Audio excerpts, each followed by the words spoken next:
West Bengal లో BJP దూసుకుపోతోంది. ప్రస్తుతం మనతో పాటు ఎంపీ లక్ష్మణ్ గారు జాయిన్ అవుతున్నారు. లక్ష్మణ్ గారు నమస్తే అండి. మిషన్ బెంగాల్ సక్సెస్ అయిందని భావించొచ్చా?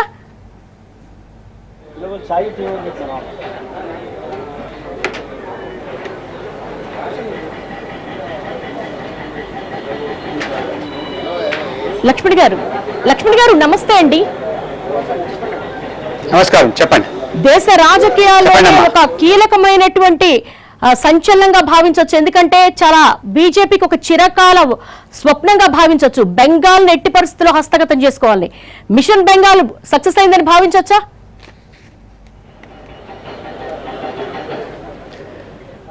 ఒక్కసారి మీరు ఈ ఎన్నికల ఫలితాలు మీరు విశ్లేషిస్తే పరిశీలిస్తే 5 రాష్ట్రాల్లో ఎన్నికలు జరిగినాయి.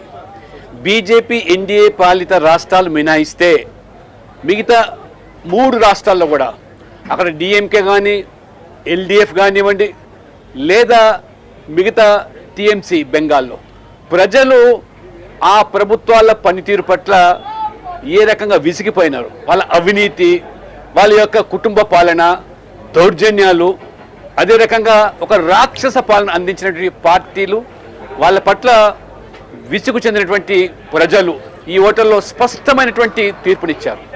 మరోవైపు నరేంద్ర మోడీ గారి నేతృత్వంలో దేశవ్యాప్తంగా irrespective of party which is in power అభివృద్ధి ఎజెండాతో ప్రజల మన్నలు చూడకుండా ఉంటే ప్రజలు ఈ తీర్పు ద్వారా మరొకసారి మోదీ గారి పట్ల అపారమైనటువంటి విశ్వాసాన్ని, నమ్మకాన్ని వ్యక్తం చేశారు. అస్సాంలో సామాన్యమైన విషయం కాదు. వాళ్ళు అక్కడ డెమోగ్రఫీ పరిశీలిస్తే కేవలం నరేంద్ర మోడీ గారు, అక్కడ ఉన్నటువంటి ముఖ్యమంత్రి హేమంత్ బిశ్వా శర్మ గారి నేతృత్వంలో డబుల్ ఇంజన్ సర్కార్ అభివృద్ధికి పెద్దపీట వేయటము, ఆ రకంగా ప్రజలు అభివృద్ధి ఎజెండాను చూసి తిరిగి అస్సాంలో కానీ పుదుచ్చేరిలో కానీ మళ్ళీ ఈ 2 రాష్ట్రాల మీద మాత్రమే ప్రో ఇన్కంబెన్సీ ఓటు అయితే మిగతా 3 రాష్ట్రాల్లో యాంటీ ఇన్కంబెన్సీ ఓటు. కాబట్టి తెలంగాణలో కూడా ప్రజలు చూస్తూ ఉన్నారు. ఇవాళ ఈ అవినీతితో విసిగిపోయిన ప్రజలు గతంలో బీఆర్ఎస్ నుంచి కాంగ్రెస్కి అవకాశం ఇస్తే కాంగ్రెస్ కూడా ఇవాళ అదే బీఆర్ఎస్ పంతాలోనే కొనసాగుతున్నది. ఆ రకంగా తెలంగాణ దోపిడీ చేస్తున్నారు. కానీ నరేంద్ర మోడీ గారు ఇవాళ తెలంగాణకు 3వసారి ప్రధానమంత్రి అయిన తర్వాత అభివృద్ధి మరి ఎజెండాతో మళ్ళీ వస్తున్నారంటే మీరు అర్థం చేసుకోవచ్చు. ఈ యొక్క 12 సంవత్సరాలనే 15 లక్షల కోట్ల రూపాయలు అభివృద్ధి పనులు చేసి రేపు దాదాపు 8,000 కోట్ల అభివృద్ధి పనుల కోసం వారు నాంది పలుకుతున్నారు. తెలంగాణ ప్రజలు కూడా ఇవాళ బ్రహ్మరథం పడుతున్నారు మోదీ రాక కోసం. అందుకనే తెలంగాణలో కూడా భవిష్యత్తు బీజేపీది అని చెప్పి నేను నమ్ముతా ఉన్నాను. అలాగే తమిళనాడు విషయానికి వచ్చేసరికి ఎందుకని మీ వ్యూహం వర్కౌట్ కావట్లేదు? తమిళనాడు విషయానికి వస్తే గనక ప్రస్తుతం 3వ ప్రత్యామ్నాయంగా ఉన్నటువంటి ట్రయాంగిల్ ఫైట్ లో టీవీకే ముందు వెళ్తోంది. అలాగే డిఎంకే 3వ స్థానానికి పరిమితమైంది. ఇప్పుడు ఒకవేళ హంగ్ వస్తే మీరు టీవీకేతో పొత్తు పెట్టుకునే అవకాశం ఎంతవరకు ఉందంటారు?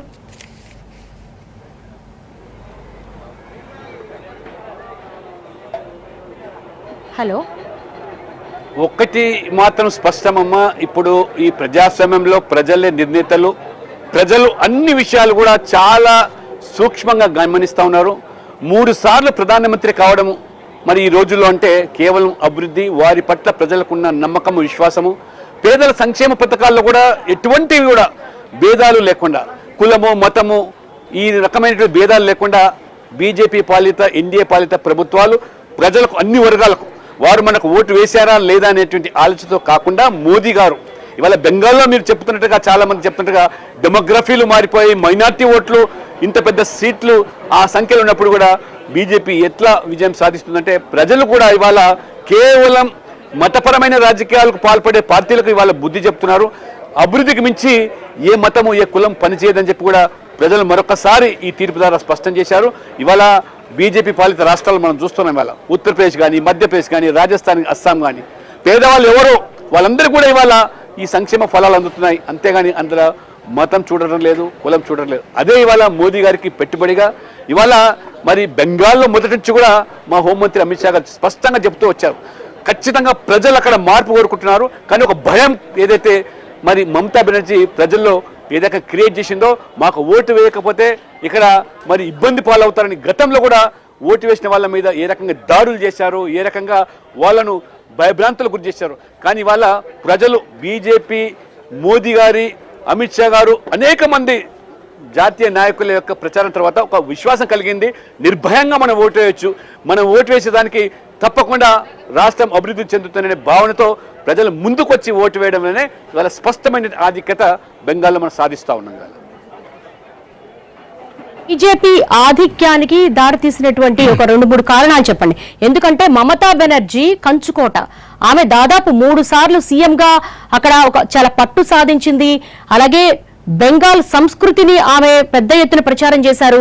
బెంగాల్ అస్తిత్వం మీద ఢిల్లీ వాళ్ళు వచ్చి పాలిస్తారన్నారు. కానీ వీటన్నిటినీ పక్కకు నెట్టి, దీదీని వెనక్కు నెట్టి బీజేపీ ఈ రోజున అధికార పీఠానికి చేరువవుతోంది. ఏంటి సక్సెస్ కి రీజన్స్ ఏంటి?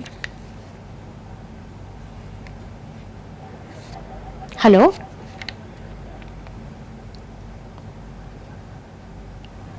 లక్ష్మణ్ గారు వినిపిస్తోందండి?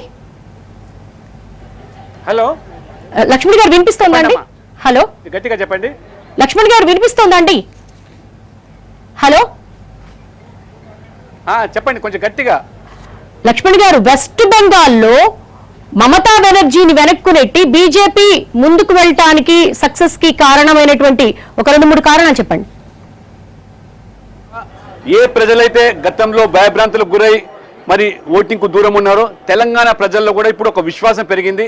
నిర్భయంగా వారు కోరుకునేటువంటి పార్టీ అధికారులకు రావాలని అయితే ఆశిస్తున్నారో భవిష్యత్తులో ఖచ్చితంగా ఆ నమ్మకాన్ని విశ్వాసాన్ని కలిగించడానికే రేపు మే 10వ తేదీ నాడు నరేంద్ర మోడీ గారు ఇవాళ అభివృద్ధి పనులకు ఇవాళ శంకుస్థాపన ప్రారంభోత్సవం చేయడమే కాకుండా ఖచ్చితంగా మేము మీకు అండగా ఉంటామని ఒక సంకేతం ఇవ్వడానికే వారు వస్తూ ఉన్నారు. ప్రజలు కూడా ఈరోజు మార్పుకి ఏదైతే చూస్తున్నారో ఆ మార్పు అనేది బీజేపీ, ఎందుకంటే అన్ని పార్టీలకు ఈ రాష్ట్రంలో అవకాశం ఇచ్చారు. కానీ ఏ రకంగా పెనం నుంచి పోయి పొయ్యిలో పడ్డట్టుగా మా బతుకులు మారినాయి. ఇవాళ యువత కానీ, ఎస్సీ ఎస్టీ బీసీ, అదే రకంగా మహిళలు, అదే రకంగా ఇవాళ రైతులు ఏ రకమైనటువంటి బాధలు పడుతున్నారో, ఒకవైపు ఫీజు రీంబర్స్మెంటు, మరోవైపు యువత అన్ఎంప్లాయ్మెంట్, ఈ రకంగా సమస్యతో రైతులు ఇవాళ వాళ్ళు కష్టపడి పండించినటువంటి పంటను కొనుగోలు చేయలేని పరిస్థితిలో ఈ ప్రభుత్వాలు ఈ రకంగా మాట ఇచ్చి తప్పినటువంటి కాంగ్రెస్ పార్టీకి బుద్ధి చెప్పడానికి ప్రజలు సిద్ధంగా ఉన్నారు. దానికి ఇవాళ భరోసాగా మోదీ రాకతో ప్రజల యొక్క ఆశలు ఖచ్చితంగా నెరవేరుతాయని చెప్పి భవిష్యత్తులో తెలంగాణలో బీజేపీని అధికారులు తీసుకొచ్చి వారి కానుక ఇవ్వడానికి రాష్ట్ర పార్టీ కూడా మేము అందరం కూడా సంసిద్ధంగా ఉన్నాం. ఇవాళ వెస్ట్ బెంగాల్